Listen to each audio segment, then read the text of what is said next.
नमस्कार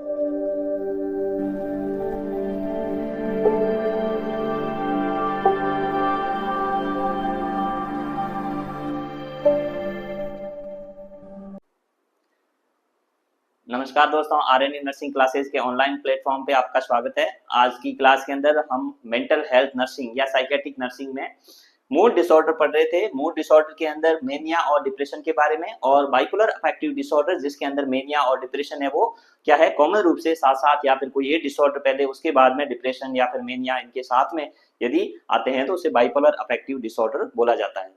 तो डिप्रेशन पढ़ा, डिप्रेशन के अंदर क्या होता है, सैडनेस ऑफ मूड है, ठीक है। उसके अलावा जो आइडियाज होते हैं वो पुअर होते हैं, ठीक है। और कुछ डेल्यूजन है, जैसे डेल्यूजन ऑफ निहिलिज्म है, सुसाइडल थॉट है, ये सब डिप्रेशन के अंदर आते हैं। जबकि जो मेनिया है उसके अंदर क्या होता है, फ्लाइट ऑफ आइडियाज हो गए, ठीक है, टोन है, स्पीच है वो बढ़ जाना, डेल्यूजन ऑफ ग्रेन्यूसिटी है, ये जब सिम्टम्स है वो किसके अंदर है, वो मेनिया के पेशेंट होते हैं उनके अंदर देखने को मिलते हैं।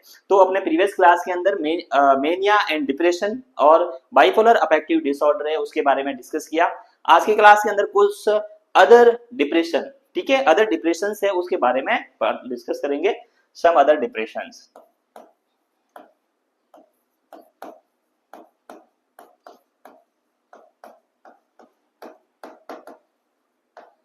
ठीक है, सम अदर डिप्रेशन है उसके बारे में डिस्कस करेंगे आज की क्लास के अंदर। Other types of depression, some other types of depression है उसके बारे में डिस्कस करेंगे। तो अदर कौन कौन से डिप्रेशन टाइप होते हैं वो भी देखने को मिलता है। फर्स्ट वन है पोस्टपार्टम डिप्रेशन, इंपॉर्टेंट है एग्जाम ऑफ व्यू से। पोस्टपार्टम डिप्रेशन,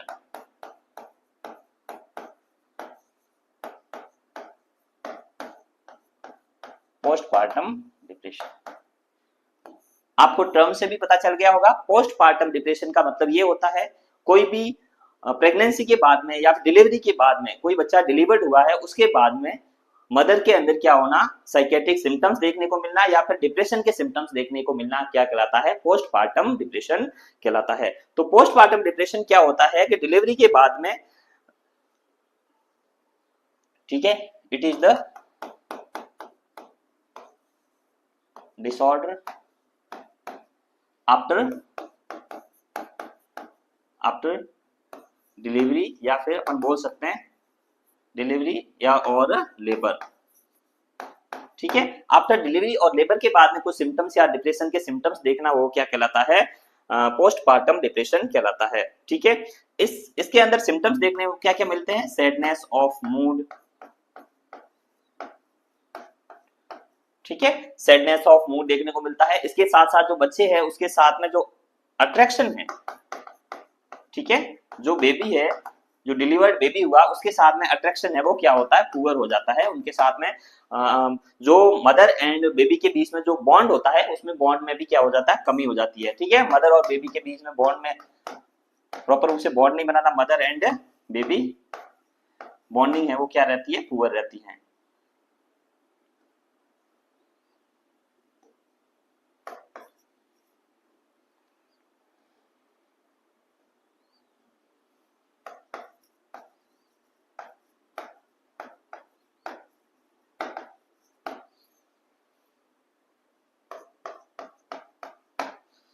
ठीक है, मदर एंड बेबी है वो उसके जो बीच में जो बॉन्डिंग है उसमें भी क्या है, पुअर बॉन्डिंग रहती है, प्रॉपर रूप से है वो।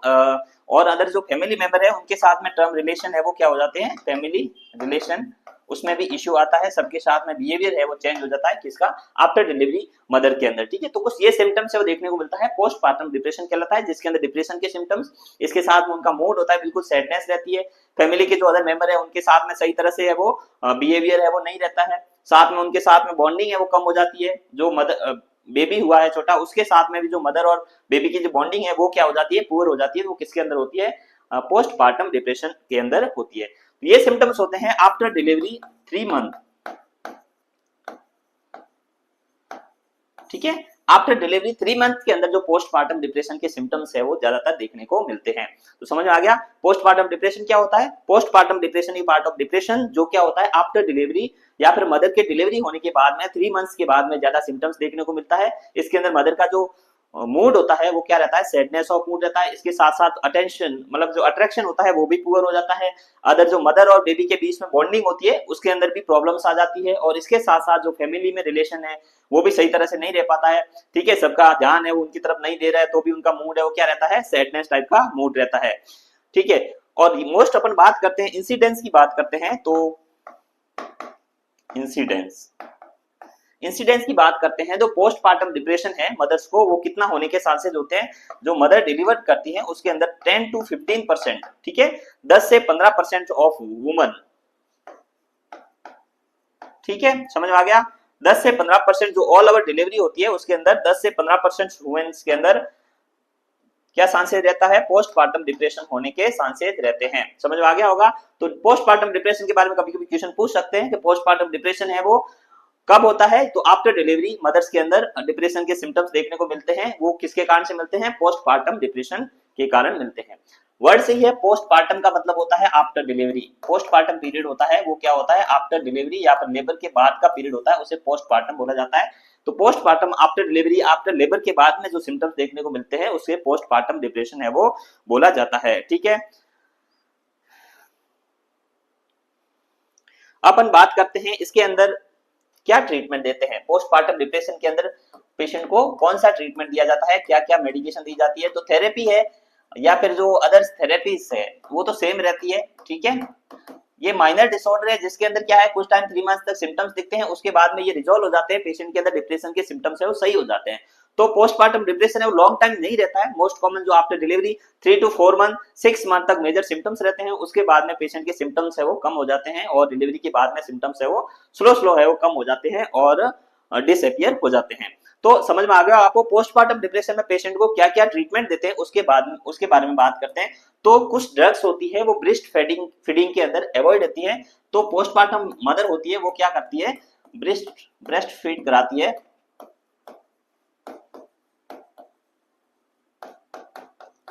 ठीक है, तो ब्रेस्ट फीडिंग कराती है, तो उसके अंदर कौन कौन सी ड्रग्स होती है या कौन कौन से एंटी डिप्रेसेंट होते हैं, मेडिसिन होती है, वो क्या रहती है, सेफ रहती है। तो उसके अंदर अपन बात करते हैं नॉरट्रेप्टिलिन। कौन सी ड्रग्स है, नॉरट्रिप्टिलिन।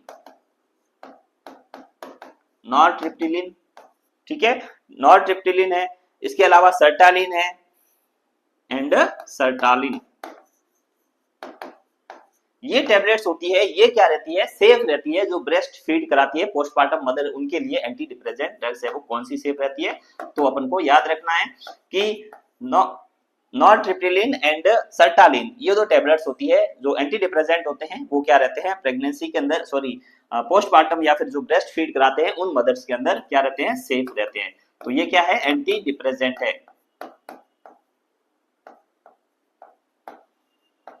समझ में आ गया होगा। तो आपको कभी कभी क्वेश्चन पूछ सकते हैं पोस्टपार्टम डिप्रेशन के अंदर कौन कौन सी मेडिकेशन यूज होती है, तो मोस्ट ऑफ मेडिकेशन यूज होती है नॉरट्रिप्टिलिन एंड सर्टालिन। ये टैबलेट है वो मोस्ट कॉमन यूज दी जाती है पोस्टपार्टम डिप्रेशन के ट्रीटमेंट के अंदर। ठीक है, आगे बढ़ते हैं हम आगे।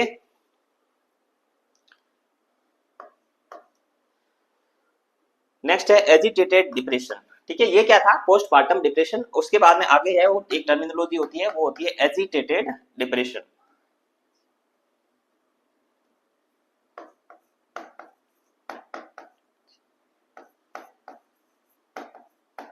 एजिटेटेड डिप्रेशन,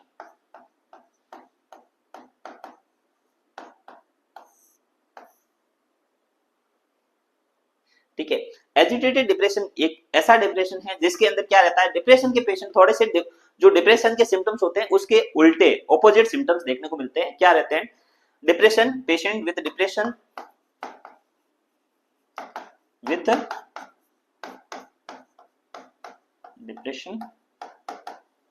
ठीक है, patient with depression with severe motor restlessness, with severe motor restlessness.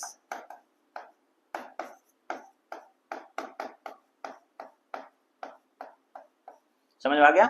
ऐसे पेशेंट जो क्या है, डिप्रेशन है उसके साथ साथ उनकी मोटर रेस्टलेसनेस बढ़ी हुई है, सीवियर मोटर रेस्टलेसनेस, इधर उधर भागना दौड़ना, उसके साथ साथ सिम्टम्स है वो डिप्रेशन के, डिप्रेशन के साथ में सीवियर मोटर रेस्टलेसनेस है, तो उस पर्सन को क्या बोला जाता है, एजिटेटेड डिप्रेशन बोला जाता है। ठीक है, तो एजिटेटेड डिप्रेशन क्या होता है, depression with severe motor restlessness है तो उसको क्या बोला जाता है, एजिटेटेड डिप्रेशन बोला जाता है। नेक्स्ट अपन बात करते हैं, अगला है वो है न्यूरोटिक डिप्रेशन। कुछ अदर डिप्रेशन है उसके बारे में अपन पढ़ रहे हैं। तो एक होता है न्यूरोटिक डिप्रेशन।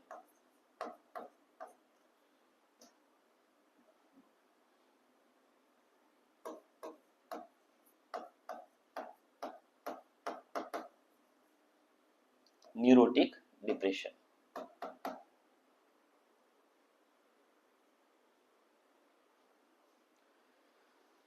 ठीक है। ये क्या होता है, न्यूरोटिक डिप्रेशन होता है या फिर माइल्ड सिम्टम्स देखने मिलता है। डिप्रेशन के कौन से सिम्टम्स देखने को मिलते हैं, माइल्ड डिप्रेशन के सिम्टम्स देखने को मिलता है, उसे बोला जाता है न्यूरोटिक डिप्रेशन। न्यूरोटिक डिप्रेशन में कैरेक्टराइज्ड बाय फॉलोइंग,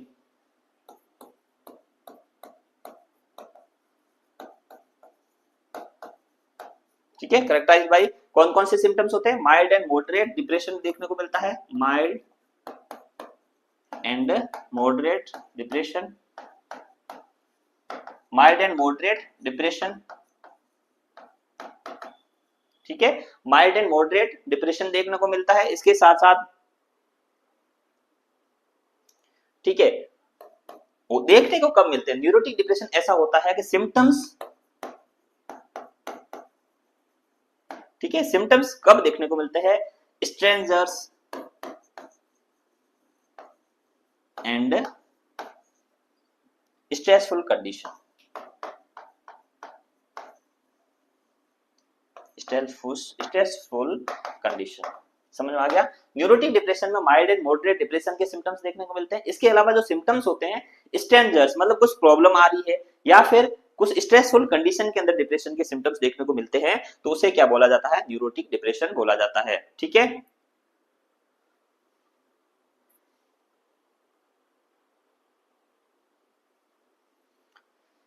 इसके अलावा अपन बात करते हैं न्यूरोटिक डिप्रेशन के अंदर, तो एंजाइटी एंड ओसीएन के सिम्टम्स है वो इसके साथ में देखने को मिल सकते हैं। एंजाइटी एंड ओसीएन या फिर ऑब्सेसिव कंपल्सिव न्यूरोसिस के सिम्टम्स है वो इसके साथ में देखने को मिल सकते हैं। ऑब्सेसिव कंपल्सिव न्यूरोसिस,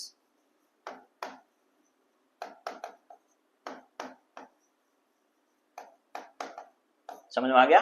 तो कुछ ही सिम्टम्स होते हैं जो न्यूरोटिक डिप्रेशन के अंदर देखने को मिलते हैं। तो मेनली अपन बात करते हैं तो डिप्रेशन है वो टू टाइप्स का होता है, एक होता है साइकोटिक डिप्रेशन, एक होता है न्यूरोटिक डिप्रेशन। तो न्यूरोटिक डिप्रेशन के अंदर ये सिम्टम्स अपन को देखने को मिलते हैं। तो डिफरेंस क्या है psychotic depression and neurotic depression के अंदर, उसके बारे में अपन डिस्कस करते हैं।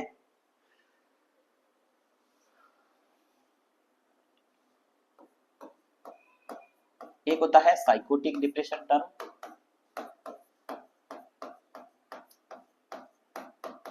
ठीक है, एक होता है साइकोटिक डिप्रेशन और एक होता है न्यूरोटिक डिप्रेशन।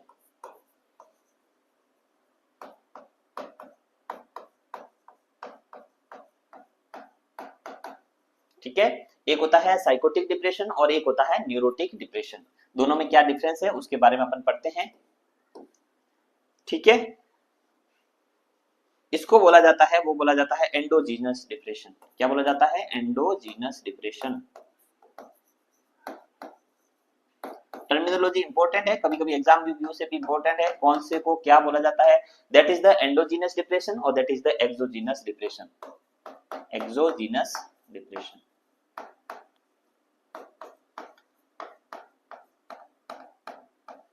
Exogenous depression. तो न्यूरोटिक डिप्रेशन को क्या बोला जाता है, एक्सोजीनस डिप्रेशन बोला जाता है, जबकि साइकोटिक डिप्रेशन को एंडोजीनस डिप्रेशन बोला जाता है, ठीक है। इसके अंदर क्या क्या सिम्टम्स देखने को मिलते हैं उसके बारे में बात करते हैं।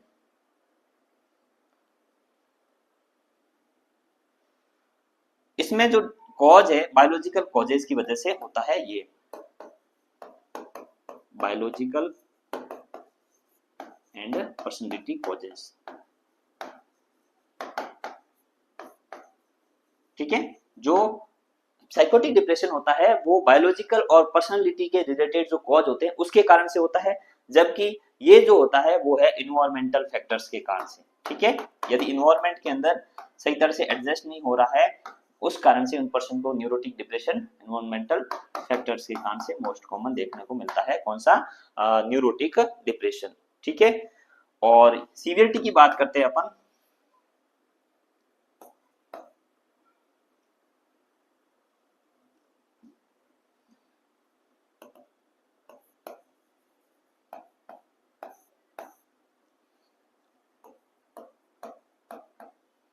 इनका नाम है साइकोटिक डिप्रेशन और न्यूरोटिक डिप्रेशन। सीवियरिटी की बात करते हैं तो जो साइकोटिक डिप्रेशन होते हैं वेरी सीवियर होते हैं, ठीक है, इनके अंदर सिम्टम्स है वो बहुत ज्यादा वेरी सीवियर देखने को मिलता है। ये क्या होते हैं, लेस सीवियर होते हैं। क्या होते हैं, लेस सीवियर। तो जो न्यूरोटिक डिप्रेशन होते हैं वो कैसे होते हैं, वेरी सीवियर ना होकर के लेस सीवियर होते हैं, जबकि जो साइकोटिक डिप्रेशन होते हैं वो क्या रहते हैं, साइकेट्रिक, जो अदर डिप्रेशन साइकेट्रिक डिसऑर्डर में डिप्रेशन देखने मिलते हैं वो साइकोटिक डिप्रेशन होते हैं। उनके बायोलॉजिकल कॉज होते हैं, कोई पर्सनैलिटी में प्रॉब्लम्स होने के कारण से, या फिर जैसे एंडोमॉर्फिक पर्सनैलिटी हो गई, साइक्लोथाइमिक पर्सनैलिटी होती है, जैसे पर्सनैलिटी है उसके अकॉर्डिंग उनको डिसऑर्डर होने के चांसेस रहते हैं। तो एज पर पर्सनैलिटी के अकॉर्डिंग है वो साइकोटिक डिसऑर्डर के अंदर देखने को मिलते हैं। जबकि न्यूरोटिक डिप्रेशन होते हैं इन्वायरमेंटल फैक्टर, शॉर्ट टर्म के लिए कुछ डिप्रेशन टाइप देखने को मिले उसे न्यूरोटिक डिप्रेशन बोला जाता है, ठीक है। और इसके बाद में स्लीप पैटर्न की बात करते हैं, ये इंपॉर्टेंट है एग्जाम ऑफ व्यू से, ठीक है। स्लीप पैटर्न, ठीक है, ये इंपॉर्टेंट है, एग्जाम में पूछा गया है, एक दो बार क्वेश्चन है। वो स्लीप पैटर्न है वो कैसा रहता है, न्यूरोटिक डिप्रेशन वाला को कैसा रहता है, और अपना जो साइकोटिक जो डिस्टर्बेंस वाले हैं उनके कैसे रहता है। तो जो साइकोटिक डिस्टर्बेंस वाले पेशेंट होते हैं उनमें क्या हो जाता है कि रात को जब स्लीपिंग के टाइम है वो नॉर्मल जो पर्सन सोता है, स्लीप टाइम नॉर्मल रूप से क्या हो जाता है, सो जाता है पेशेंट। जैसे अपन बात करते हैं 10 PM सोना होता है तो वो 10 PM सो जाता है, ठीक है। लेकिन क्या होगा, सुबह अर्ली मॉर्निंग 3 to 4 AM वापस क्या हो जाएगा, अवेक हो जाएगा, जग जाएगा पर्सन। उसके बाद में उनको एंजाइटी रहती है, डिप्रेशन के सिम्टम्स देखने को मिलते हैं। उसके बाद में वो क्या कह रहा है, सो नहीं पाता है, वापस क्या है, स्लीप डिस्टर्बेंस हो जाता है आप मॉर्निंग में। समझ में आ गई आपको। इसके अंदर जो साइकेट्रिक डिप्रेशन वाले या फिर साइकोटिक डिप्रेशन वाले पेशेंट होते हैं उन रात को जो नॉर्मल स्लीपिंग पैटर्न होता है उसके अकॉर्डिंग हो जाता है, बट मॉर्निंग में 3 to 4 AM उठ के उसके बाद में उनको स्लीप पैटर्न डिस्टर्ब हो जाता है, सिम्टम्स देखने को मिल जाते हैं जिस कारण से वो प्रॉपर रूप से सो नहीं पाता है, ठीक है। और इसके अंदर क्या होता है, जो स्लीप है वो इनिशिएट नहीं कर पाता पेशेंट, ठीक है। स्लीप इनिशिएशन में क्या आती है, प्रॉब्लम्स आती है, ठीक है। स्लीप इनिशिएशन में प्रॉब्लम्स आती है साइकोटिक डिप्रेशन, न्यूरोटिक डिप्रेशन के अंदर। Endogenous depression, exogenous depression, biological personality जो कॉजेस के कारण से साइकोटिक डिप्रेशन होता है, जबकि न्यूरोटिक डिप्रेशन है वो इन्वायरमेंटल फैक्टर्स के कारण से होता है। वेरी सीवियर स्लीप टाइम है 10 PM सो जाता है, लेकिन सुबह है 3 to 4 AM है वो सिम्टम्स देखने को मिलते हैं। और इसके अंदर क्या है, स्लीप इनिशिएशन में प्रॉब्लम आती है, वो किसके अंदर आती है, न्यूरोटिक डिप्रेशन के अंदर आती है। तो ये क्या होते हैं, कुछ डिफरेंस होते हैं किसके बीच में, न्यूरोटिक डिप्रेशन और साइकोटिक डिप्रेशन के बीच में क्या क्या डिफरेंस होते हैं उसके बारे में अपन बात करते हैं। तो इसके अपन ट्रीटमेंट क्या करेंगे, साइकोटिक डिप्रेशन का पेशेंट है उसके अंदर क्या ट्रीटमेंट देंगे, और न्यूरोटिक डिप्रेशन है उसके अंदर अपन क्या ट्रीटमेंट देते हैं। इसके अंदर जो मोस्ट ऑफ पेशेंट होते हैं उनके अंदर ECT एंटी डिप्रेसेंट प्रोवाइड किए जाते हैं, ठीक है, समझ में आ गया। जो साइकोटिक डिप्रेशन का पेशेंट होता है उनके अंदर ECT भी प्रोवाइड की जाती है, और एंटी डिप्रेसेंट है वो जैसे सर्टालिन हो गई, इमिप्रामाइन, क्लोइमिप्रामाइन जो ड्रग्स होती है वो प्रोवाइड की जाती है। जबकि जो पेशेंट होता है इनके अंदर अपना न्यूरोटिक डिप्रेशन का, इनके अंदर साइकोथेरेपी मोस्ट कॉमन दी जाती है, ठीक है। क्या दी जाती है, साइकोथेरेपी। मोस्ट जो ट्रीटमेंट होता है वो क्या होता है, साइकोथेरेपी, ठीक है, साइकोथेरेपी। और इसके साथ में प्लस एंटी डिप्रेसेंट दे सकते हैं, एंटी डिप्रेसेंट, ये क्या होता है, इनका ट्रीटमेंट होता है। तो कुछ डिफरेंस क्या होता है न्यूरोटिक डिप्रेशन ये और साइकोटिक डिप्रेशन, इसके बारे में अपन को क्या होना चाहिए, पता होना चाहिए। तो ये क्या था, न्यूरोटिक डिप्रेशन और साइकोटिक डिप्रेशन क्या होता है उसके बारे में अपन डिस्कस किया।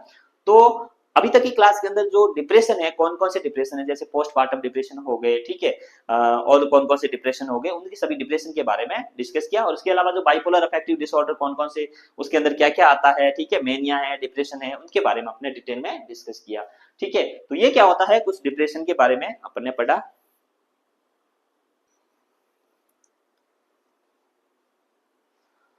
आगे बढ़ते हैं नेक्स्ट क्लास के अंदर।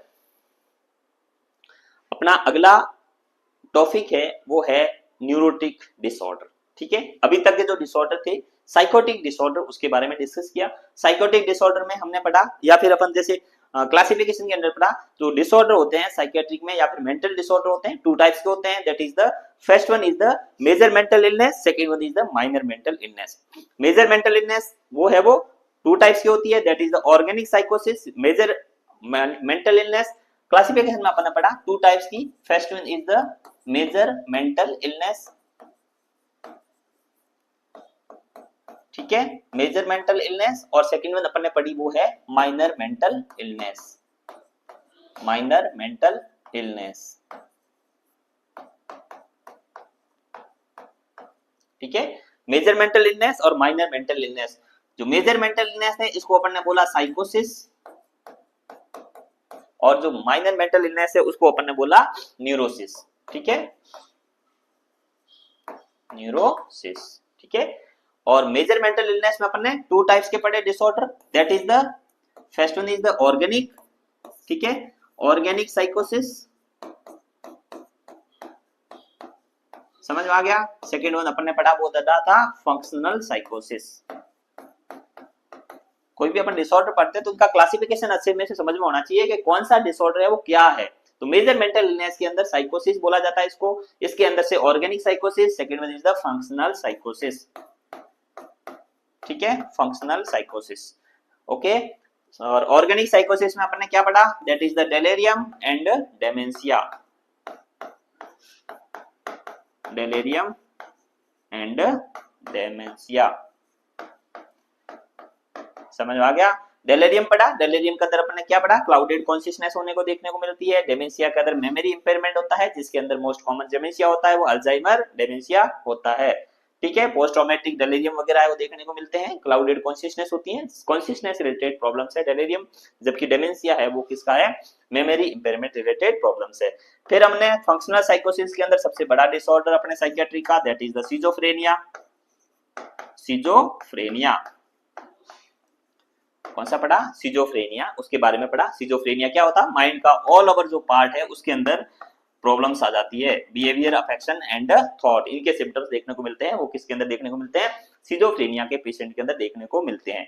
फिर हमने पढ़ा आगा है वो है फंक्शनल के अंदर वो है मूड डिसऑर्डर। ठीक है, मूड डिसऑर्डर,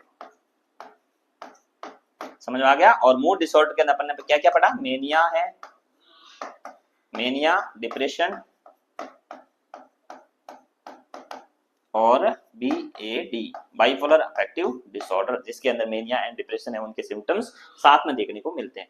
ये सब अपनी अभी तक के क्लास के अंदर मेजर मेंटल इलनेस में ऑर्गेनिक साइकोसिस, फंक्शनल साइकोसिस, ऑर्गेनिक में कौन कौन से disorder, that is the delirium and dementia, functional साइकोसिस में that is the schizophrenia, and mood disorder में मेनिया, डिप्रेशन और बाइपोलर अफेक्टिव डिसऑर्डर। आज की क्लास के अंदर हम अगली क्लास में पढ़ रहे हैं वो है माइनर मेंटल इलनेस या फिर न्यूरोसिस क्या होता है उसके बारे में डिस्कस करेंगे। ठीक है, बढ़ते हैं अपन न्यूरोटिक डिसऑर्डर या फिर न्यूरोसिस या फिर माइनर मेंटल इलनेस। बात करते हैं neurosis. Neurosis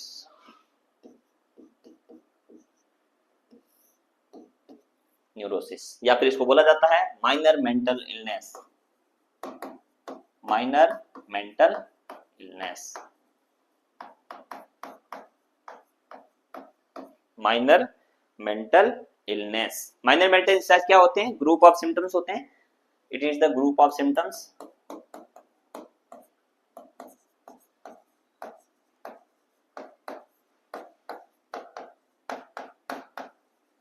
it is the group of symptoms. Neurosis में क्या होता है, ग्रुप ऑफ सिम्टम्स जिसके अंदर क्या है, present the symptoms of, that is first one is the insight. Insight है वो क्या रहती है, प्रेजेंट रहती है। ठीक है, बहुत सारे सिम्टम्स है वो न्यूरोसिस के अंदर देखने को मिलता है, जबकि साइकोटिक में क्या होता है, जो इनसाइट होती है उनकी एब्सेंट रहती है, जबकि जो न्यूरोसिस डिसऑर्डर है इसके अंदर क्या रहती है। ठीक है, और सिम्टम्स ये अपन बात करते हैं the mental illness, it is the group of symptoms subjective to the distress to the patient, subjective the distress to the patient, distress to the patient, समझ में आ गया। ऐसे सिम्टम्स जो पेशेंट को क्या करते हैं, डिस्ट्रेस करते हैं, प्रॉब्लम दिलाते हैं, वो सिम्टम्स क्या कहलाते हैं, न्यूरोसिस है। ये माइनर मेंटल इलनेस है, कोई मेजर डिसऑर्डर नहीं है, पेशेंट को हॉस्पिटल में एडमिट करने की भी जरूरत नहीं पड़ती। ऐसे सिम्टम्स होते हैं जो क्या है, बहुत छोटे सिम्टम्स होते हैं या फिर उसके अंदर इनसाइड प्रेजेंट होती है, उनकी जो मूड जो क्या बोलते हैं माइंड है उसके अंदर ज्यादा से ज्यादा डिसऑर्गेनाइजेशन नहीं होता है, कुछ सिम्टम्स हमें देखने को मिलते हैं, उसके कारण से इसको क्या बोला जाता है, माइनर मेंटल इलनेस या फिर न्यूरोसिस बोला जा सकता है। हॉस्पिटल में या घर पे होम बेस्ड ट्रीटमेंट से पेशेंट को सही किया जा सकता है, दैट इज द न्यूरोसिस। ठीक है, अपन बात करते हैं पेशेंट के अंदर इनसाइट है वो क्या रहती है, प्रेजेंट रहती है। ठीक है। इसके अलावा जो अदर है वो behaviour,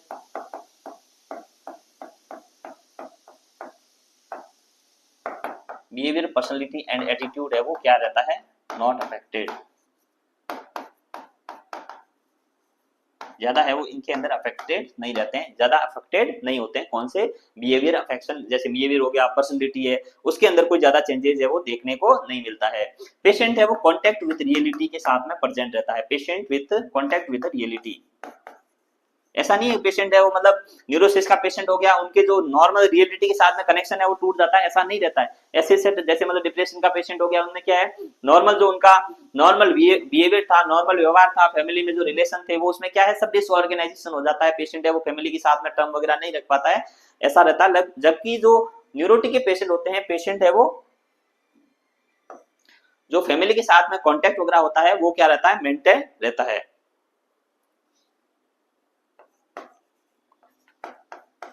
with reality, patient connect with reality. Patient है वो रियलिटी के साथ में क्या रहता है, कनेक्ट रहता है। ओके।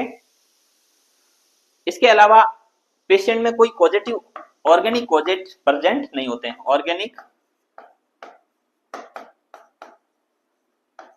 कॉजेज है वो एब्सेंट रहते हैं। कोई डिसेबिलिटी या फिर कोई मेंटल डिसऑर्डर या फिर एनकेफेलाइटिस हो गया, आपने पढ़ा जैसे ऑर्गेनिक साइकोसिस के अंदर, ऐसे कोई सिम्टम्स है वो देखने को नहीं मिलते हैं किसके अंदर, न्यूरोसिस के अंदर। मतलब जो माइनर कुछ ब्रेन पैथोलॉजी है या फिर कुछ डिसऑर्डर हो गए, मेनिंजाइटिस हो गए, एनकेफेलाइटिस हो गए, ऐसे सिम्टम्स है वो न्यूरोसिस के अंदर देखने को नहीं मिलते हैं। इनसाइट प्रेजेंट रहती है, पेशेंट रियलिटी के साथ में प्रेजेंट रहता है, अपने जो फैमिली है उनके बारे में समझता है, फैमिली के बारे में पता होता है। ओनली एंड ओनली क्या होते हैं, उनके अंदर कुछ डिस्ट्रेस या फिर कोई बायोलॉजिकल फैक्टर के कारण से उसको पेशेंट को क्या रहती है, डिस्ट्रेस रहती है, एंजाइटी रहती है, तो वो क्या है, वो सिम्टम्स देखने को मिलता है, वो न्यूरोसिस के अंदर देखने को मिलता है। ठीक है।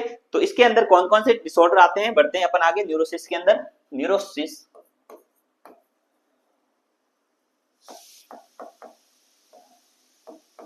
ठीक है, न्यूरोसिस के अंदर कौन कौन से सिम्टम्स है वो कौन कौन से आते हैं उसके बारे में डिस्कस करते हैं। सबसे पहला है वो है एंजाइटी डिसऑर्डर। ठीक है, सबसे पहला है वो है एंजाइटी डिसऑर्डर। ठीक है, एंजाइटी डिसऑर्डर।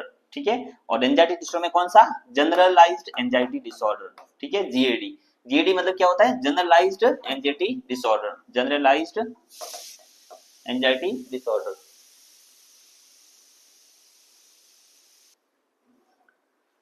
तो हम पढ़ रहे थे न्यूरोसिस, न्यूरोसिस के अंदर कौन कौन से डिसऑर्डर आते हैं उसके बारे में डिस्कस कर रहे हैं। तो सबसे पहला है वो है एंजाइटी डिसऑर्डर, या फिर इसको बोला जाता है जनरलाइज्ड एंजाइटी डिसऑर्डर या फिर GAD, generalised anxiety disorder.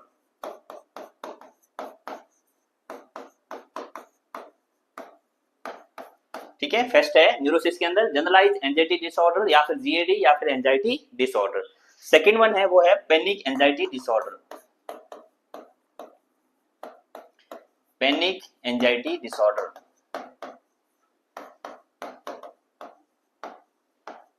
Panic anxiety disorder, generalize anxiety disorder होता है वो क्या होता है, लॉन्ग टाइम तक या फिर लॉन्ग टाइम तक रहता है, 3 to 4 मंथ या 6 मंथ से कंटिन्यू एंजाइटी रहती है, तो उसे जनरलाइज एंजाइटी डिसऑर्डर या फिर जीएडी बोला जाता है। पैनिक एंजाइटी होता है वो क्या है, एक्यूट कंडीशन है। ठीक है, एक्यूट कंडीशन है जिसके अंदर क्या किसी एक्यूट कंडीशन जिसमें कोई इवेंट्स या फिर किसी प्रॉब्लम्स के कारण से सडन से कोई एंजाइटी होना, वो क्या कहलाता है, पैनिक एंजाइटी डिसऑर्डर कहलाता है, या फिर इसको बोला जाता है पीएडी, पैनिक एंजाइटी डिसऑर्डर। ठीक है, generalize anxiety disorder, panic anxiety disorder. Next है वो है फोबिक एंजाइटी डिसऑर्डर। थर्ड है वो है फोबिक एंजाइटी डिसऑर्डर।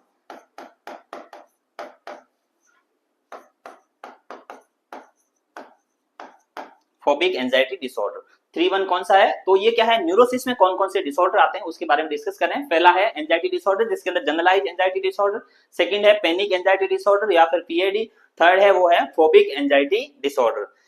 ठीक है, फोर्थ वन है वो है ओसीएन, ओसीएन या फिर इसको बोला जाता है ओसीडी, ओसीडी मतलब ऑब्सेसिव कंपल्सिव, ऑब्सेसिव, ठीक है, ऑब्सेसिव कंपल्सिव न्यूरोसिस। या फिर डिसऑर्डर। ठीक है, ओसीडी बोल सकते हैं, ऑब्सेसिव कंपल्सिव डिसऑर्डर, या फिर ऑब्सेसिव कंपल्सिव न्यूरोसिस, ओसीएन या ओसीडी। ठीक है, नेक्स्ट है वो है डिसोसिएशन।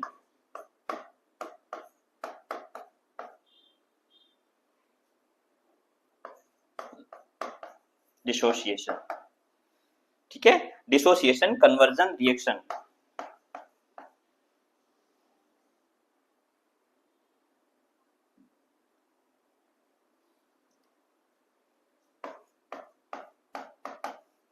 डिसोसिएशन कन्वर्जन रिएक्शन, ठीक है, डिसोसिएटिव कन्वर्जन रिएक्शन, या फिर इसको बोला जाता है हिस्टेरिया। ठीक है, हिस्टेरिया। ये सब किसके डिसऑर्डर है? ये न्यूरोसिस के अंदर आते हैं। First one is the anxiety disorder या फिर generalize anxiety disorder, second is panic anxiety disorder, third is phobic anxiety disorder या फिर फोबिया, ओसीएन या ओसीडी ऑब्सेसिव कंपल्सिव न्यूरोसिस या फिर ऑब्सेसिव कंपल्सिव डिसऑर्डर या ओसीडी। फोर्थ फिफ्थ वन है वो है डिसोसिएटिव या फिर डिसोसिएशन कन्वर्जन रिएक्शन या फिर हिस्टेरिया। ये भी किसका पार्ट है? वो है न्यूरोसिस या फिर न्यूरोटिक डिसऑर्डर या फिर माइनर मेंटल डिसऑर्डर के पार्ट है। ठीक है, अगला है वो है हाइपोकॉन्ड्रियासिस। Hypochondriasis, hypochondriasis. ठीक है, हाइपोकॉन्ड्रियासिस हो गया। तो ये सभी डिसऑर्डर होते हैं वो न्यूरोसिस के अंदर आते हैं। हाइपोकॉन्ड्रियासिस सेवंथ वन है वो है। नेक्स्ट डिसऑर्डर है वो है साइकोसोमेटिक डिसऑर्डर। साइकोसोमेटिक डिसऑर्डर,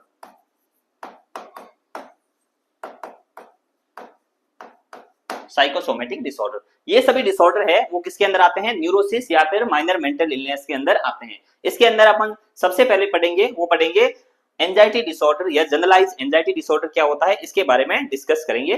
तो न्यूरोसिस की है वो इटियोलॉजी क्या होती है उसके बारे में पढ़ते हैं। आगे बढ़ते हैं, इटियोलॉजी या फिर कॉजेज ऑफ न्यूरोसिस। इटियोलॉजी या कॉजेज किसके? न्यूरोसिस के। ठीक है, कुछ कॉमन इटियोलॉजी होती है या जो कॉजेटिव और कॉजेटिव फैक्टर होते हैं वो कौन कौन से होते हैं न्यूरोसिस के, उसके बारे में पढ़ते हैं। सबसे पहले है जेनेटिक। ठीक है, तो जेनेटिक फैक्टर्स होते हैं। जेनेटिक्स का मींस होता है फैमिली के अंदर वन पर्सन टू अदर या फिर फैमिली में फादर या मदर से उनके अदर आने वाली जनरेशन के अंदर है वो शिफ्ट होने के या फिर उनके अंदर होने के चांसेस है वो ज्यादा चांसेस होते हैं। फादर और mother is suffering from any neurosis, suffering from any neurotic disorder, neurotic disorder मतलब फादर एंड मदर में से किसी को भी एक न्यूरोसिस है या न्यूरोटिक डिसऑर्डर है, neurotic disorder, then next generation में भी अफेक्टेड, मे बी अफेक्टेड। समझ में आ गया? मतलब फादर एंड मदर में किसी को न्यूरोसिस है तो उनके आगे वाली जनरेशन है उनके अंदर भी न्यूरोसिस या फिर माइनर मेंटल इलनेस होने के चांसेस होते हैं। नेक्स्ट है वो है न्यूरोट्रांसमीटर। न्यूरोट्रांसमीटर तो एंजाइटी के लिए रेस्पॉन्सिबल है वो मोस्ट कॉमन जो रेस्पॉन्सिबल होता है वो होता है,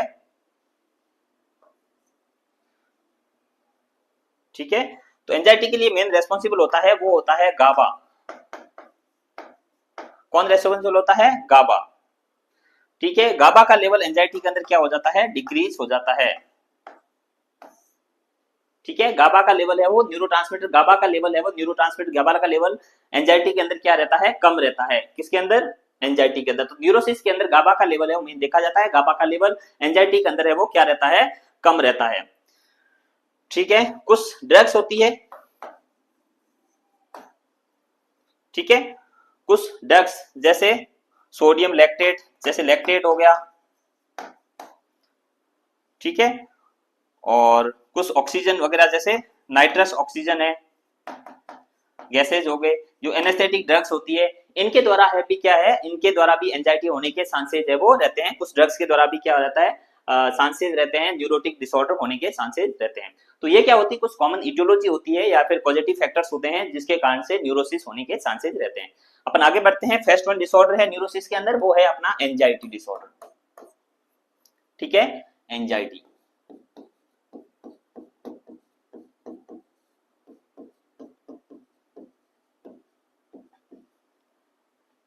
एंजाइटी डिसऑर्डर,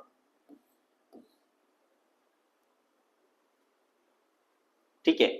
तो एंजाइटी डिसऑर्डर में पढ़ने से पहले एंजाइटी होती क्या होती है उसके बारे में पढ़ते हैं। तो एंजाइटी है वो किसका डिसऑर्डर है, न्यूरोटिक डिसऑर्डर है या फिर न्यूरोसिस के अंदर आता है, माइनर मेंटल इलनेस का पार्ट है।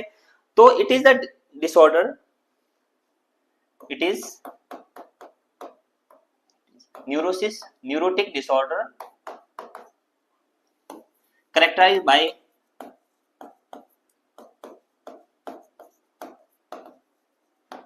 characterized by ठीक है unpleasant reaction, unpleasant reaction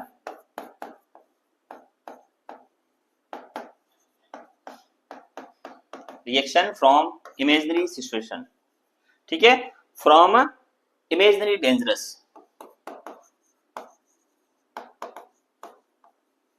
dangerous. समझ में आ गया होगा। It is the neurotic disorder characterized by the unpleasant reaction from an imaginary danger. मतलब क्या होता है कि अनप्लीजेंट रिएक्शन है किसके द्वारा, इमेजिनरी डेंजर, मतलब कोई डेंजर है वो प्रेजेंट नहीं है, अपन माइंड के अंदर ऐसे सोचते हैं कि मतलब कोई ऐसा उसके कान से खतरा हो सकता है, इस कारण से एंजाइटी के सिम्टम्स आना वो क्या कहलाता है, एंजाइटी डिसऑर्डर कहलाता है। ठीक है, तो एंजाइटी के अंदर क्या होता है, unpleasant reaction from the imaginary danger है वो क्या कहलाता है, एंजाइटी कहलाता है। एंजाइटी है वो टू टाइप्स की होती है, एंजाइटी हैविंग टू टाइप्स, ठीक है, टू टाइप्स की मेन एंजाइटी होती है। फर्स्ट है वो है generalize anxiety disorder,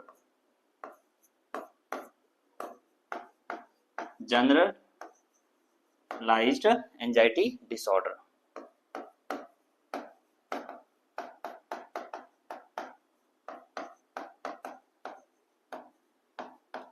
generalize anxiety disorder, generalize anxiety disorder का मतलब क्या होता है, मैंने बताया आपको क्रोनिक कंडीशन है, ये क्या है, क्रोनिक।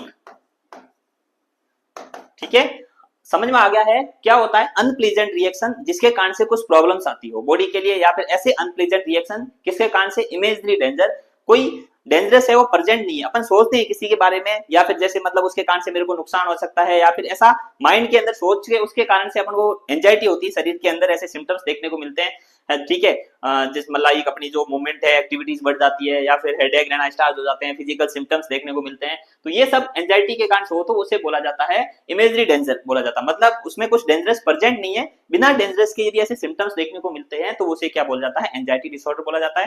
एंजाइटी डिसऑर्डर दो तरह का होता है, generalize anxiety disorder and second one is the panic anxiety disorder. Generalize anxiety disorder के अंदर क्या होता है, ये एवरी डे और एवरी टाइम क्या होता है,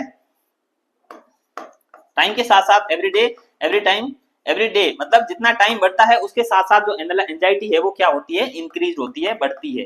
ठीक है, ये क्या है, क्रोनिक कंडीशन है जिसके अंदर क्या होगा, टाइम के साथ साथ एंजाइटी है वो क्या होनी स्टार्ट हो जाती है, बढ़नी स्टार्ट हो जाती है, तो उसे क्या बोला जाता है, जनरलाइज एंजाइटी डिसऑर्डर बोला जाता है। ये क्या होता है, 6 मंथ से ज्यादा तक टाइम तक प्रेजेंट रहती है। ठीक है, 6 मंथ या 6 मंथ से ज्यादा टाइम तक यदि प्रेजेंट रहता है तो उसे क्या बोला जाता है, जनरलाइज एंजाइटी डिसऑर्डर बोला जाता है। तो जनरलाइज एंजाइटी डिसऑर्डर एक क्रोनिक कंडीशन है जिसके अंदर लॉन्ग टाइम तक यदि एंजाइटी के सिम्टम्स देखने को मिलते हैं तो उसे क्या बोला जाता है, जनरलाइज एंजाइटी डिसऑर्डर बोला जाता है।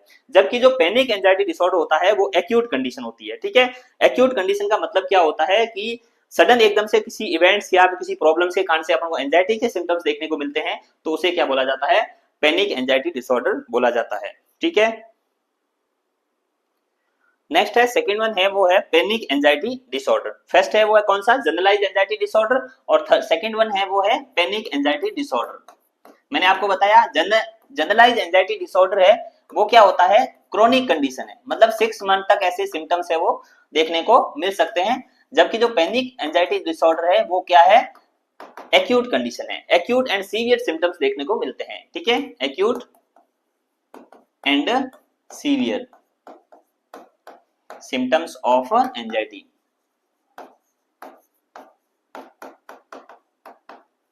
ठीक है।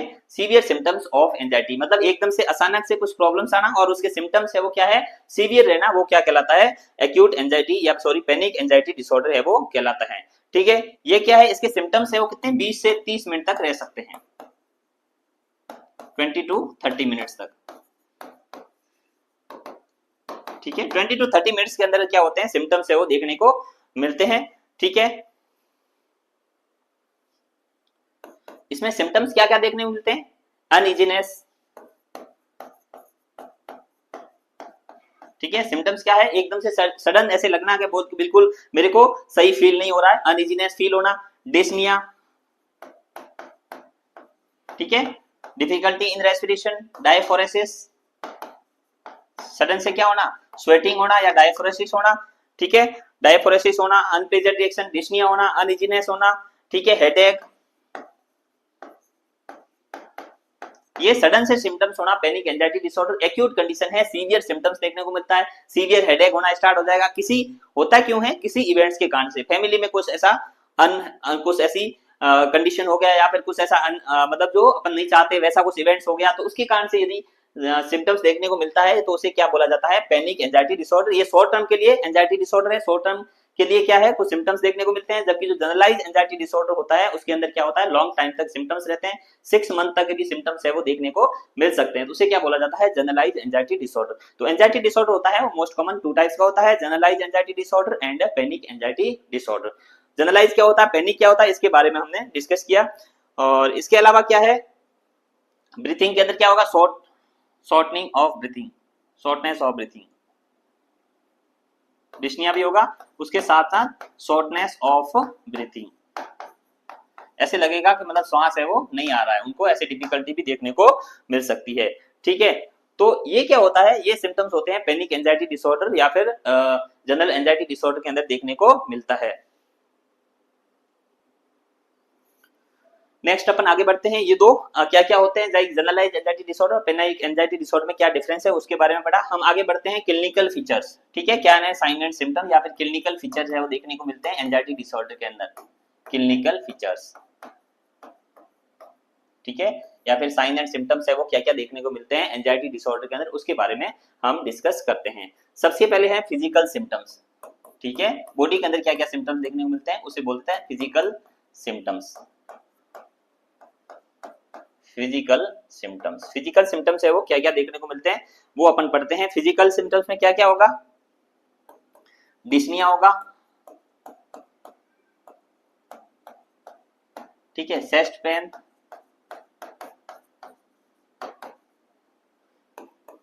ठीक है, और इसके अलावा क्या होगा, डायफोरेसिस, गैस्ट्राइटिस, ठीक है, हेडेक, ये सीवियर भी हो सकता है, ऐसा लगता है कि मेरा बहुत सिर है वो फट रहा है, मतलब बिल्कुल ऐसे है अनकंट्रोल हो रहा है, सिर फट रहा है, तो उसे क्या बोला जाता है, सीवियर हेडेक, पाल्पिटेशन। ठीक है, ऐसा लगता है कि हमें धड़कन ऐसे बढ़ रही है, हार्ट रेट ऐसी बढ़ी हुई है, खुद को लग रहा है खुद की धड़कन है वो खुद को फील हो रही है, तो उसे बोला जाता है पाल्पिटेशन। इसके अलावा टेकिकार्डिया, टेकिपिनिया, टेकिकार्डिया एंड टेकिपिनिया।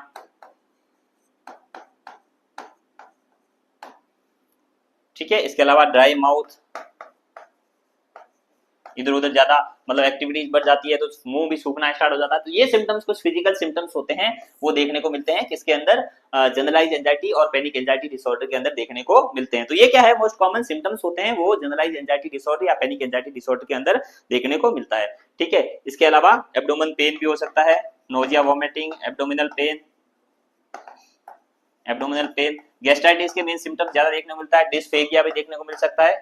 ठीक है, डिस्फेगिया, निकलने में भी प्रॉब्लम्स, ये सब सिम्टम्स है वो किसके अंदर, फिजिकल सिम्टम्स है वो जनरलाइज एंजाइटी या फिर पैनिक एंजाइटी डिसऑर्डर के अंदर देखने को मिलते हैं। नेक्स्ट अपन साइकोलॉजिकल को सिम्टम्स कौन कौन से होते हैं उसके बारे में पढ़ते हैं, साइकोलॉजिकल सिम्टम्स। ठीक है, साइकोलॉजिकल सिम्टम्स,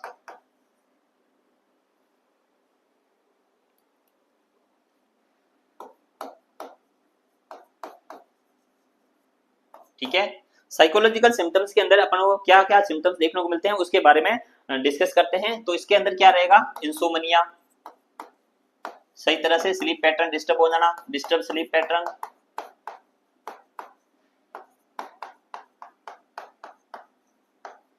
ठीक है, पुअर कंसंट्रेशन,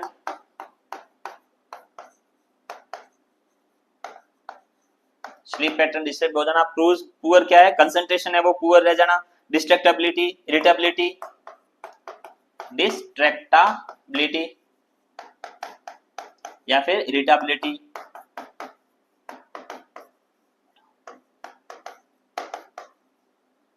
थॉट डिस्टर्बेंस। तो सब जो माइंड के डिस्टर्बेंस होते हैं वो इसके साथ में देखने को मिल सकते हैं। तो ये क्या होते हैं, कुछ सिम्टम्स होते हैं फिजिकल सिम्टम्स में, dyspnoea, chest pain, diaphoresis, gastritis, headache, palpitation, tachycardia, tachypnoea, dry mouth है, एब्डोमिनल पेन है, डिस्फेगिया है, ये सभी सिम्टम्स है वो देखने को मिलते हैं जनरलाइज एंजाइटी और पैनिक एंजाइटी डिसऑर्डर के अंदर फिजिकल सिम्टम्स। नेक्स्ट है साइकोलॉजिकल सिम्टम्स देखने की बात करते हैं अपन। तो साइकोलॉजिकल सिम्टम्स के अंदर पेशेंट को इंसोमनिया या नींद के अंदर सही तरह से सो नहीं पाता है, डिस्टर्बेंस इन स्लीप पैटर्न है वो डिस्टर्ब हो जाता है, पुअर कंसंट्रेशन मतलब किसी में भी कंसंट्रेट नहीं कर पा जाता है, प्रॉपर रूप से कंसंट्रेट नहीं कर पाता है, स्टडी हो या फिर जो भी वर्क होता है उसके ऊपर प्रॉपर रूप से कंसंट्रेशन नहीं होना, डिस्ट्रैक्टेबिलिटी, डिस्ट्रैक्ट रहना, इसके अलावा इरिटेबिलिटी, थॉट डिस्टर्बेंस, ठीक है, इसके अलावा मूड में भी डिस्टर्बेंस चेंजेस रहते हैं, ठीक है, सैडनेस मूड है, एंजाइटी के अंदर क्या इरिटेबल रहना, कोई भी बात है वो बार बार छोटी छोटी बातों के ऊपर क्या हो जाना, इरिटेशन हो जाना, ये सभी सिम्टम्स है वो किसके अंदर, जनरलाइज और पैनिक एंजाइटी डिसऑर्डर के अंदर देखने को मिलते हैं। तो ये क्या होता है, इसके अलावा परसेप्शन है वो डीपर्सनलाइजेशन, ठीक है, परसेप्शन में कौन सा सिम्टम, डीपर्सनलाइजेशन, डीपर्सनलाइजेशन है, डीरियलाइजेशन है, तो ये सभी सिम्टम्स है वो मोस्ट कॉमन देखने को मिलते हैं एंजाइटी डिसऑर्डर या जनरलाइज एंजाइटी डिसऑर्डर और पैनिक एंजाइटी डिसऑर्डर के अंदर देखने को मिलते हैं, ठीक है। अब नेक्स्ट आगे बढ़ते हैं अपन, ठीक है, मैंने आपको बताया है कि एंजाइटी के लिए रेस्पॉन्सिबल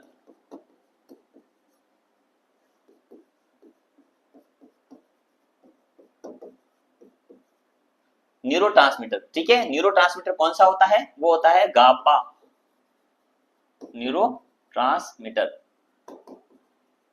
ठीक है। तो जो एंजाइटी डिसऑर्डर है उसके लिए जो रेस्पॉन्सिबल जो न्यूरोट्रांसमीटर है वो कौन सा रहता है, गाबा,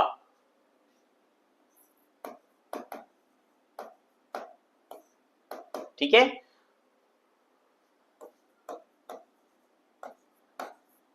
गामा एमिनो ब्यूटारिक एसिड, ठीक है, गामा एमिनो ब्यूटेरिक एसिड या फिर गाबा होता है वो क्या होता है, इसके लिए रेस्पॉन्सिबल होता है, किसके लिए, एंजाइटी के लिए। और गाबा का लेवल एंजाइटी के अंदर क्या हो जाता है, डिक्रीज हो जाता है, गाबा का लेवल क्या हो जाता है, कम हो जाता है एंजाइटी के अंदर। तो एंजाइटी के लिए रेस्पॉन्सिबल न्यूरोट्रांसमीटर है वो कौन सा है, गाबा है। एग्जाम ऑफ से इंपॉर्टेंट है, एंजाइटी के लिए responsible neurotransmitter that is the GABA. वैसे ही अपन ने जैसे बात की मूड एंड डिप्रेशन या फिर मूड डिसऑर्डर के लिए रेस्पॉन्सिबल न्यूरोट्रांसमीटर कौन कौन से होते हैं उसके बारे में, तो सेरोटोनिन एंड नॉन एफिनेफ्रिन है वो किसके लिए रेस्पॉन्सिबल है, मूड डिसऑर्डर के लिए, गाबा रेस्पॉन्सिबल है फॉर द एंजाइटी न्यूरोसिस या फिर एंजाइटी के लिए। तो ये क्या है, रेस्पॉन्सिबल होता है, गाबा का लेवल है वो किसके अंदर, एंजाइटी के अंदर क्या हो जाता है, कम हो जाता है। आगे बढ़ते हैं अपन मैनेजमेंट, अपन मैनेजमेंट क्या करेंगे, management anxiety disorder, generalize anxiety disorder हो या फिर पैनिक एंजाइटी डिसऑर्डर है, इसका इन बार मैनेजमेंट कैसे करेंगे उसके बाद में सबसे पहले है वो है ड्रग्स थेरेपी। ड्रग्स में आपको पता है एंजाइटी के लिए कौन सी ड्रग्स देते हैं, एंजियोलाइटिक ड्रग्स, कौन सी ड्रग्स होती है, एंजियोलाइटिक ड्रग्स, एंजियोलाइटिक ड्रग्स, ठीक है। और एंजियोलाइटिक ड्रग्स सबसे ज्यादा कॉमन यूज होती है वो होती है बेंजोडाइजेपिन, ठीक है, कौन सी होती है,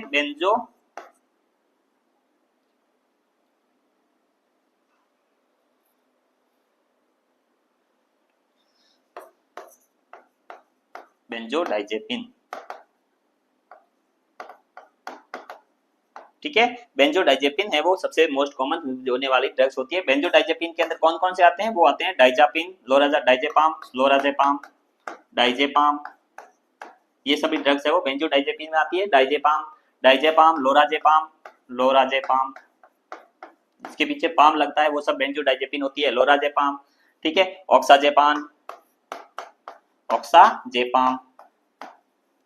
ऑक्साजेपाम हो गया, इटिजोलाम,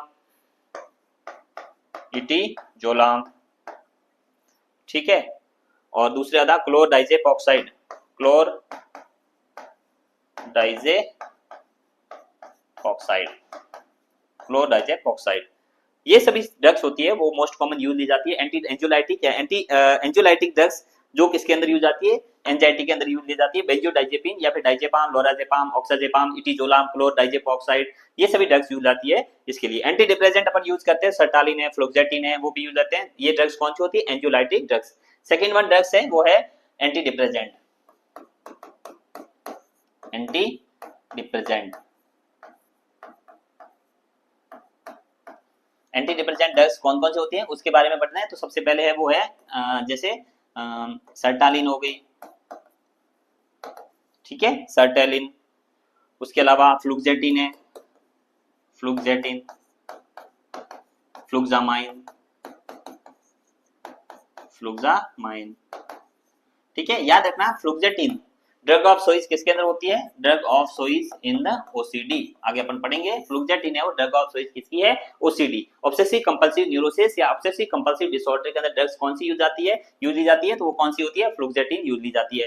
फ्लुक्सेटिन, फ्लुक्सामाइन, सर्टालिन ये एंटी डिप्रेसेंट होते हैं, वो किसके ट्रीटमेंट के लिए, या एंजाइटी के अंदर जो भी डिप्रेशन के साथ में एंजाइटी के सिम्टम्स देखने को मिलते हैं तो उसके अंदर एंटी डिप्रेसेंट ड्रग्स है वो यूज ली जा सकती है, ठीक है। इसके अलावा कौन कौन सी ड्रग्स यूज आती है, नेक्स्ट है कभी कभी सिम्टम्स ज्यादा हो तो उसके लिए बीटा ब्लॉकर भी यूज लिया जाता है, बीटा ब्लॉकर, ठीक है। प्रोपेनोलोल है, ठीक है, प्रोपेनोलोल,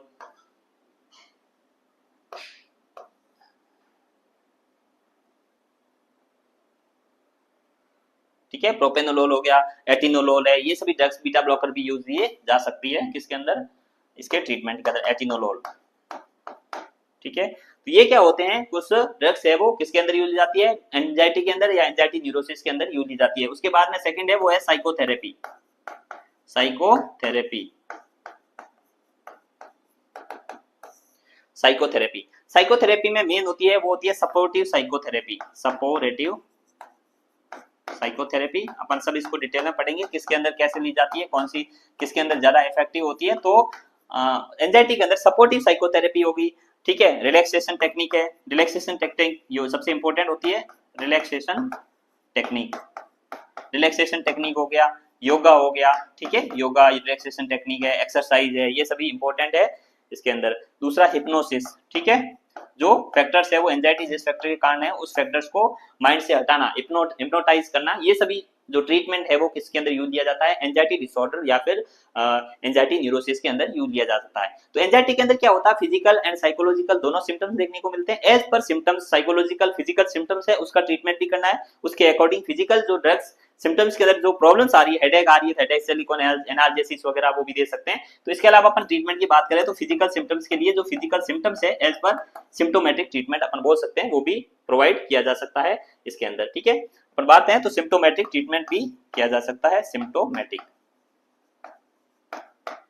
सिम्टोमेटिक ट्रीटमेंट मतलब समझ में आ गया। हेडेक है तो एनाल्जेसिस वगैरह देना, गैस्ट्राइटिस है तो एज पर गैस्ट्राइटिस है वो मैग्नीशियम है और एंटासिड वगैरह है वो प्रोवाइड किया जा सकता है। तो एज पर जो सिम्टम्स है देखने को मिलते हैं उसी का भी ट्रीटमेंट करना जरूरी होता है एंजाइटी के, क्योंकि एंजाइटी के कारण से यदि फिजिकल सिम्टम्स देखने को मिलते हैं तो उसका भी ट्रीटमेंट उनके साथ में करना जरूरी होती है। तो ये क्या होता है एंजाइटी डिसऑर्डर, एंजाइटी डिसऑर्डर में क्या क्या है, न्यूरोसिस के अंदर सबसे पहला डिसऑर्डर है वो एंजाइटी डिसऑर्डर है, generalize anxiety disorder and panic anxiety disorder. उसका क्या क्या फीचर्स होते हैं, क्लिनिकल मैनिफेस्टेशन क्या क्या देखने को मिलते हैं अपन, और इसके अलावा क्या होता है कि उनके अंदर क्या अपन मैनेजमेंट करते हैं उसके बारे में डिस्कस किया, ठीक है। तो अभी तक का एंजाइटी डिसऑर्डर कंप्लीट हुआ। न्यूरोसिस के अंदर फर्स्ट डिसऑर्डर है वो है एंजाइटी न्यूरोसिस, एंजाइटी के अंदर generalized and panic anxiety disorder उसके बारे में पढ़ा। अगला डिसऑर्डर है न्यूरोसिस के अंदर वो है फोबिक एंजाइटी डिसऑर्डर सेकंड, ठीक है। कौन सा है, फोबिया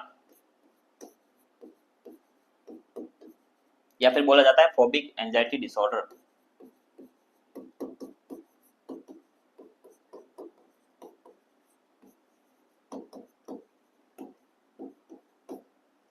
फोबिक एंजाइटी डिसऑर्डर, ठीक है। तो सो फोबिया है वर्ड, फोबिया ये बना होता है, ठीक है। जो फोबिया वर्ड है वो दो वर्ड से, ग्रीक वर्ड है उससे बनाता है। ठीक है, फोबिया क्या है? Phobia is the Greek word. कौन सा वर्ड है? वर्ड है ग्रीक वर्ड है। किससे मिला बना होता है? फोबास।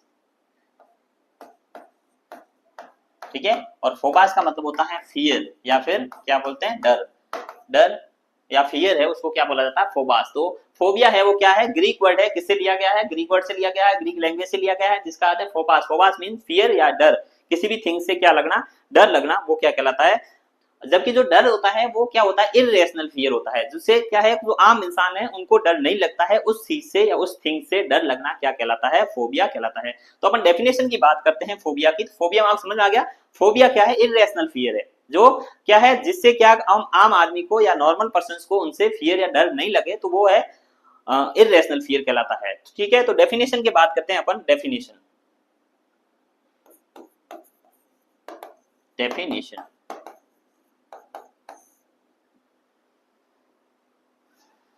irrational fear from any object and situation। ठीक है, irrational fear from any objection, situation and third one is अपन बात कर सकते हैं एक्टिविटीज।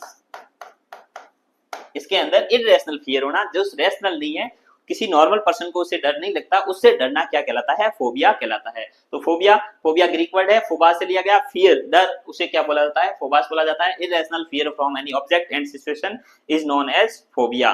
ठीक है, और ये क्या होता है कि इसके अंदर जो नॉर्मल पर्सन होते हैं उनके अंदर ये डर नहीं होता। नॉर्मल पर्सन में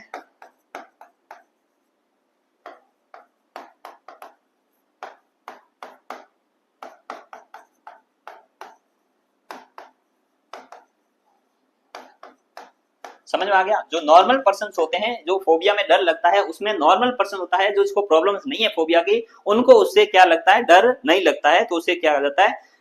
मतलब उसे फोबिया बोला जा सकता है। जो नॉर्मल पर्सन है वो उसको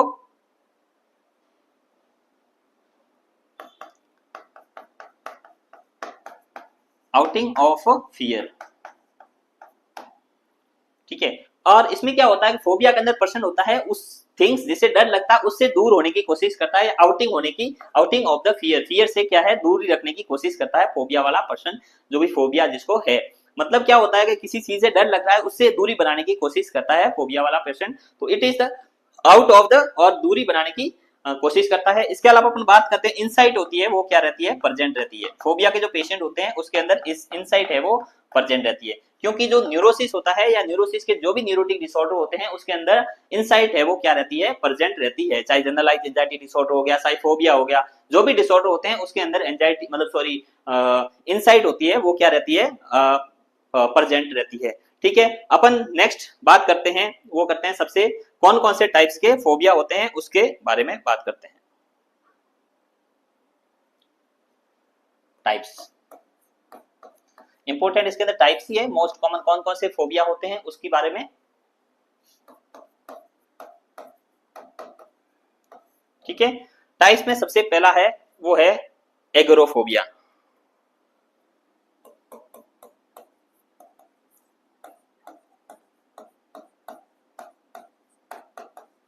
एगोरोफोबिया, ठीक है, agoraphobia, fear from any open place, fear from any open place,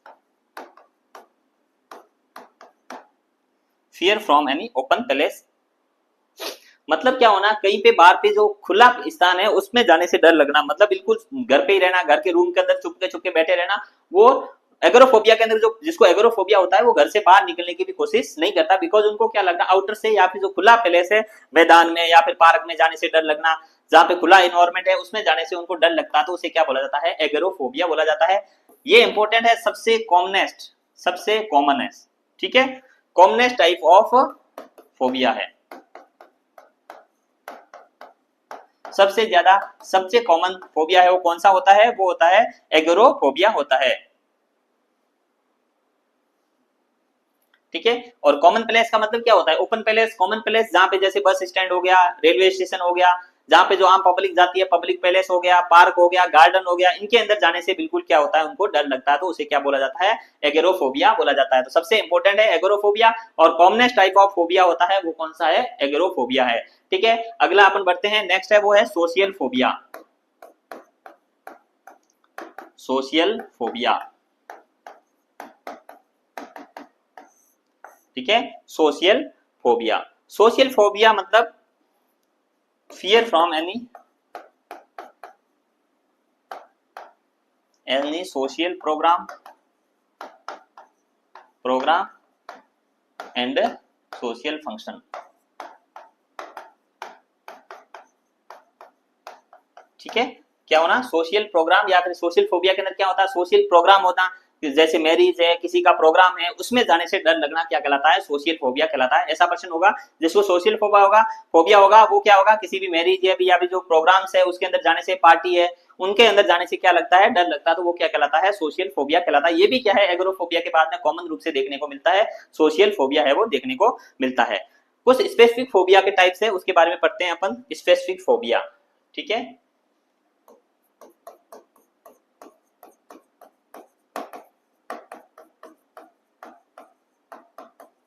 specific phobia, कुछ स्पेसिफिक फोबिया होते हैं अलग अलग टाइप के, उसके बारे में पढ़ते हैं। सबसे पहला है वो है इंसेक्टोफोबिया, वर्ड से इंसेक्टोफोबिया, फियर फ्रॉम इंसेक्ट, जो कीड़े मकोड़े होते हैं उनसे डर लगना इंसेक्टोफोबिया कहलाता है। इंसेक्टोफोबिया में क्या होगा, कीड़ों से डर लगना। ठीक है, उसके बाद में आता है एक्रोफोबिया, फियर फ्रॉम हाइट।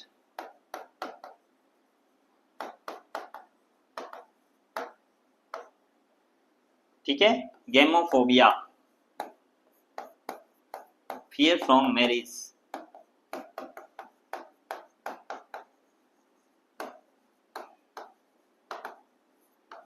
ठीक है, हाइड्रोफोबिया,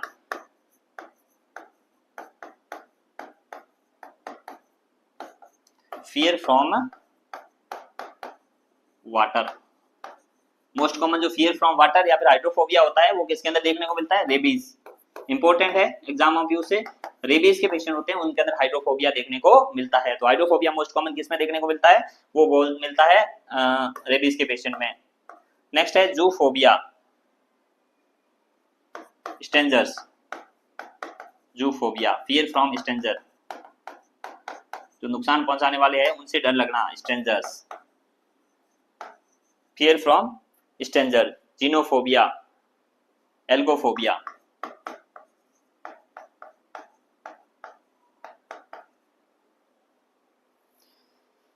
ठीक है, एल्गोफोबिया या फिर इसको बोला जाता है fear from pain, fear from pain, या फिर इसको बोलते हैं इंजेक्शन से डर लगना। इंजेक्शन से डर लगना भी क्या कहलाता है, एल्गोफोबिया। इंजेक्शन वाले दर्द होता है, पेन, उससे डर लगना क्या कहलाता है, एल्गोफोबिया। क्लस्ट्रोफोबिया, क्लस्ट्रोफोबिया, क्लस्ट्रोफोबिया का मतलब होता है क्लोज पैलेस से डर लगना, क्लोज्ड पैलेस से डर लगना। ठीक है, एक होता है नॉस्केमेफोबिया, नॉस्केमेफोबिया।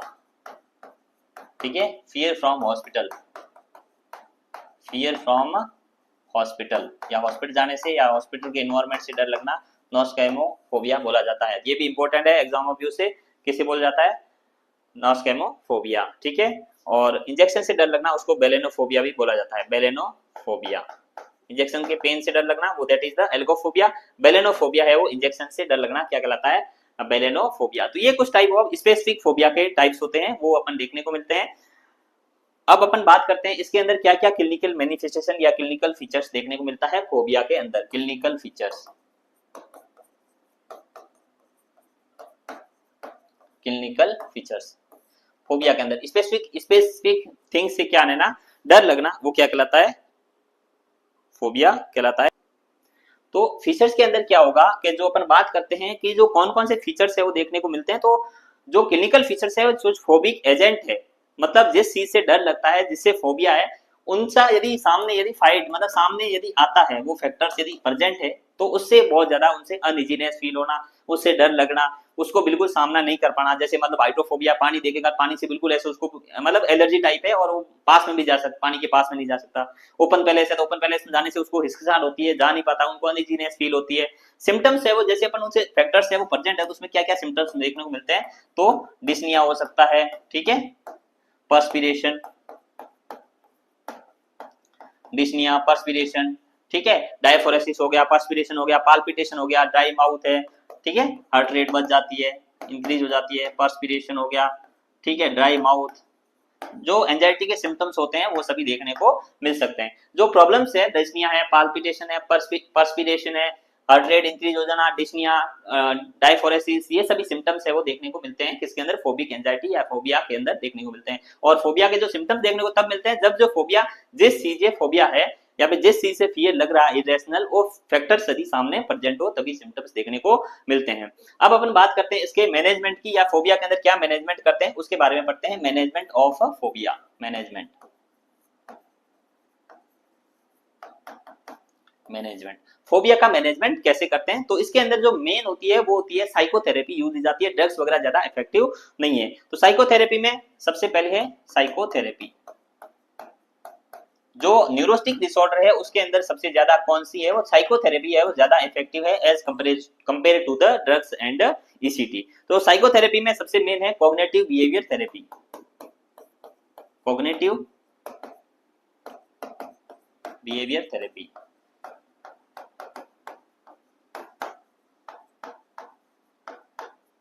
कॉग्निटिव बिहेवियर थेरेपी है वो सबसे ज्यादा यूज की जाती है। इसके अंदर कॉग्निटिव बिहेवियर थेरेपी, इसके अलावा इसके अंदर क्या है, systemic desensitization, systemic desensitization, systemic desensitization, या फिर इसमें फ्लडिंग, ठीक है। अभी अपन आगे जब साइकोथेरेपी पढ़ेंगे उसके अंदर डिस्कस करेंगे। सिस्टेमिक डिसेंसिटाइजेशन और फ्लडिंग, मतलब क्या होता है, सिस्टेमिक डिसेंसिटाइजेशन में ये करते हैं जो फैक्टर है जिस चीज से डर लगता है उसका सामना कराना सिस्टेमेटिक रूप से। फ्लडिंग के अंदर क्या होता है कि एकदम से जो जिस डेंजर से डर लग रहा है उसको सामने प्रेजेंट करना, उसको पास में रखना, उसको मतलब बार बार उसका सामना कराना, क्या कहलाता है, फ्लडिंग कहलाता है। सडन से सामना कराना उसे फ्लडिंग कहलाता है। नेक्स्ट है वो है relaxation technique, relaxation technique, relaxation technique या फिर योगा है, ये भी सब इसके अंदर क्या है, काम आ सकते हैं। इसके अलावा अपन ड्रग्स थेरेपी में बात करते हैं तो ड्रग्स के अंदर एंजाइटी प्रॉब्लम है, एंजियोलाइटिक ड्रग्स दे सकते हैं, एंजियोलाइटिक ड्रग्स, ठीक है, एंजियोलाइटिक ड्रग्स है। और इसके अलावा क्लोनाजेपाम है, लोराजेपाम है, ठीक है, लोराजेपाम, क्लोनाजेपाम, लोराजेपाम, क्लोनाजेपाम, ये सभी ड्रग्स है वो इटिजोलाम है, ये सभी ड्रग्स है वो इसके अंदर यूज ली जा सकती है, एंजियोलाइटिक ड्रग्स है वो प्रोवाइड की जा सकती है।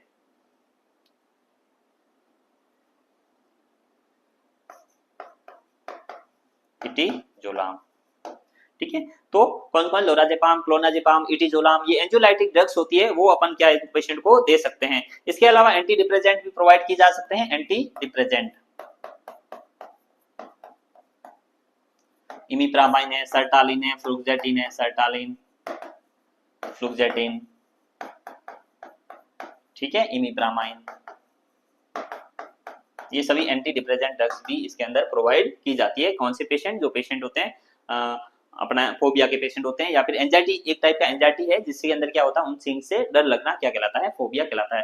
तो ये क्या होता है फोबिया, कौन कौन से फोबिया है, फोबिया में स्पेशल क्या होता है, कुछ जो कॉमन फोबिया है उसके बारे में एग्जाम ऑफ यू से क्वेश्चन पूछा जा सकता है। एग्रोफोबिया क्या हो गया, सोशियल फोबिया क्या है, एक्रोफोबिया क्या है, जो कॉमन फोबिया होते हैं वो इंपॉर्टेंट है एग्जाम ऑफ यू से। फोबिया के क्या क्या सिम्टम्स देखने को मिलते हैं, वही है जो स्ट्रेंजर सामने आएगा उससे डर लगेगा, एनइजीनेस फील होगी, डिस्निया होगा, पाल्पिटेशन होगा, डायफोरेसिस है, ठीक है। इसके अलावा मतलब कुछ अनइजीनेस, गैस्ट्राइटिस वगैरह ये सिम्टम्स भी देखने को मिल सकते हैं। इसके साथ साथ अपन उसके ट्रीटमेंट के अंदर साइकोथेरेपी है, उसके फैक्टर्स है जिससे फोबिया है उसकी क्या कराना, सामना कराना, सिस्टेमिक डिसेंसिटाइजेशन, फ्लोटिंग वगैरह है, ये इसके अंदर साइकोथेरेपी प्रोवाइड की जाती है। इसके अलावा जो रिलैक्सेशन टेक्निक यूज की जा सकती है, योगा है, उसके बारे में एनकरेज करेंगे, जैसे एंजाइटी वगैरह है उनसे कम होने के चांसेस है। ड्रग्स, एंजियोलाइटिक ड्रग्स है, लोराजेपाम, क्लोनाजेपाम, इटिजोलाम, एंटी डिप्रेसेंट में सर्टालिन है, फ्लुक्जेटिन है, फ्लुक्सामाइन है, इमिप्रामाइन है, ये सभी ड्रग्स है वो अपन प्रोवाइड की जा सकते हैं, दे सकते हैं पेशेंट को, जो पेशेंट है वो फोबिया से ग्रसित है उनको।